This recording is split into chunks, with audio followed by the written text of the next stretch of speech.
So let's proceed to the provincial jail system. So provincial jail system was first established in 1910 under the American regime, supervised and controlled by the provincial government and headed by the provincial jail warden. So this provincial jail system, it was first established siya sa tuig sa 1910 and under the supervisor, under the control of American regime. And also, this provincial jail system is controlled by the provincial government and headed by every provincial jail warden who were assigned in every provincial jail system. The provincial jail shall be supervised and controlled by the provincial government with its jurisdiction, whose expenses shall be subsidized by the national government for not more than 3 years after the effective of this act. So kisa may mga priso sa diri sa provincial sa mga possibility nga mapriso diri sa provincial jail system. So provincial prisoner. So one who is sentenced to a prison term of 6 months and 1 day to 3 years. So this kaning mga provincial prisoners, these are the people or the person who were convicted or who were convicted or criminal offenders who were sentenced as a prison term of 6 months and 1 day to 3 years. So the vision of the provincial jail system. So an institution managed by God-centered professionals and trained personnel to serve as a principal catalyst for rehabilitation, restoration that leads to reformation of the social, physical, and spiritual aspects of persons being detained to develop as law-abiding citizens for eventual reintegration into the mainstream of society. So the vision of this provincial jail system, they are focusing in rehabilitating and restoration of every criminal offenders, and they lead reformation of social, physical, and spiritual aspect of persons who were being detained and they will who were being detained and to develop as a law-abiding citizens for eventual reintegration into the mainstream of society.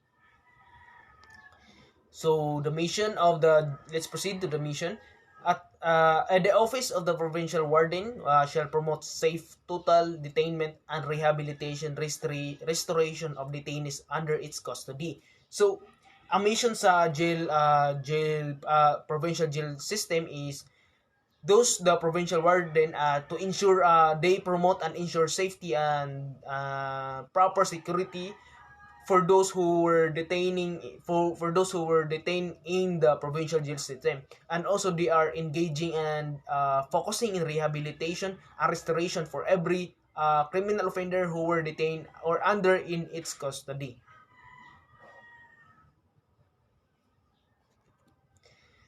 So let's proceed to the objectives. So Office of the Provincial Warden is committed to carry out effective implementation of all programs and objectives relating to jail detainment and rehabilitation of prisoners being sentenced, detained, or held for trial by the courts of justice.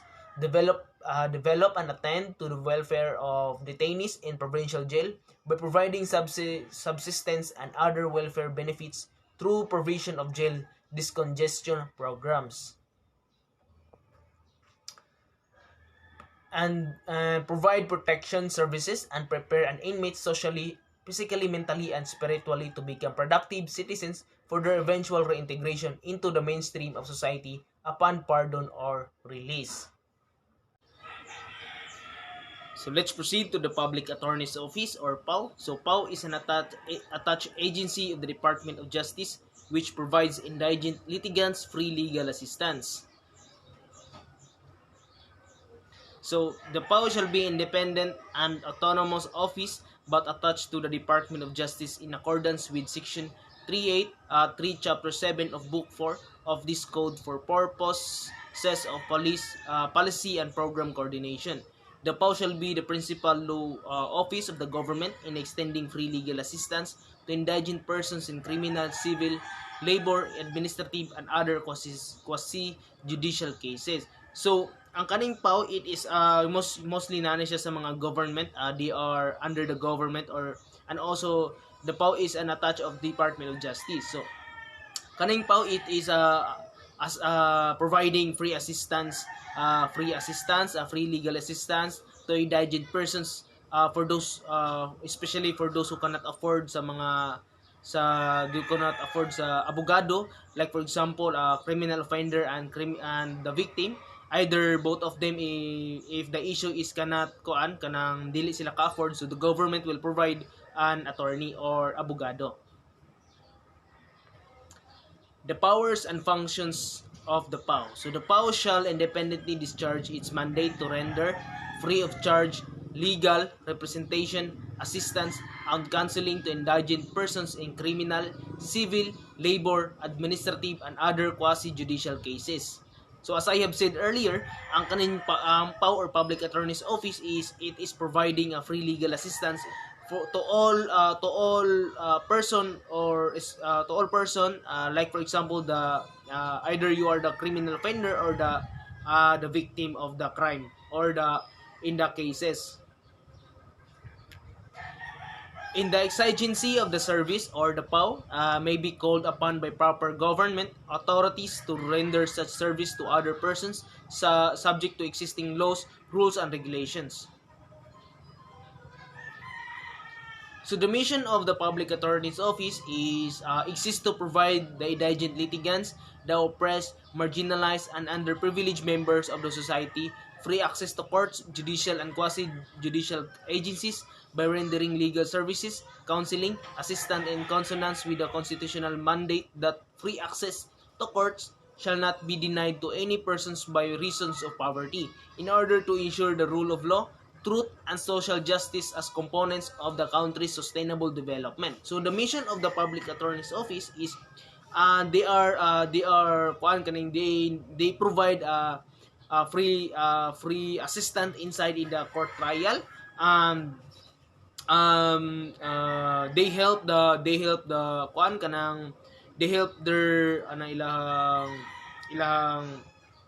ilahang for example ang criminal offenders or the victim, muna tabangan sa public attorneys if dili sila ka-afford, so the government will provide. So ang mission sa public attorney's office is to give free access in the courts, judicial and quasi-judicial agencies, rendering legal services, counseling, and assistance in consonance with the constitutional mandate that free access to courts shall not be denied to any persons by reason of poverty. Meaning, dili rason ang pagkapobre or dili ka afford ang usa ka tawo para dili mapadayon ang usa ka cases sa usa ka court trial.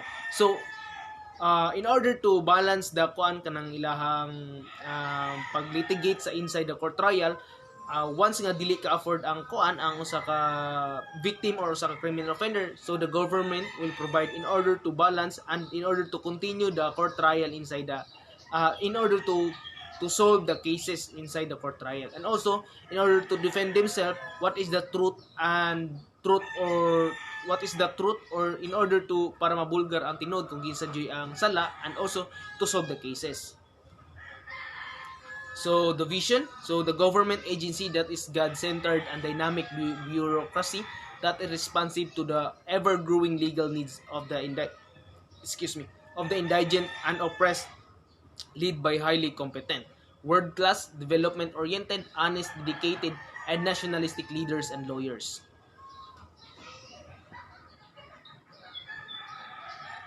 So that's all, and once again, I am Julieto ORQUILLANO Jr. and I am very thankful I